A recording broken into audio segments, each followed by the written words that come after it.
Online course creation explained step by step. Don't forget to follow or subscribe. Online course creation then, the fourth step, we're looking at planning and outlining your course. It's essential before you start to create your course that you plan your content in advance.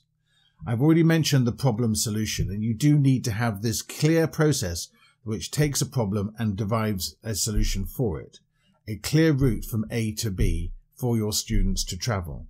And this means you need to organize your sections, your lectures, and your lecture content. I normally do it in a sort of bullet pointed list so that you can actually see very clearly how you're going to build up the content of your course.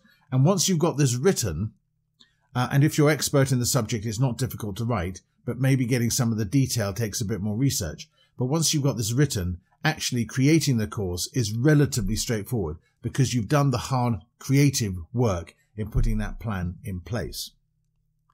Whatever you do, leave your introduction and your summary lectures until last. The reason for that is, although you may have this plan, but plans always change a little bit when you're doing it, and you want to be able to summarize what you've created, then go back to the beginning and tell people what they have got coming once you've put it all in place. Once you've created the course itself, then you explain the summary at the end and at the beginning.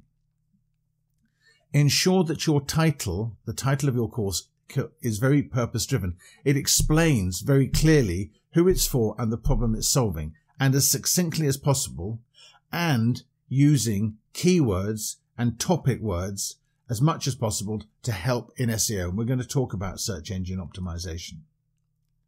So in the next lecture, I'm going to introduce you to a incredibly brilliant but totally free real-time secret weapon to help you with this process.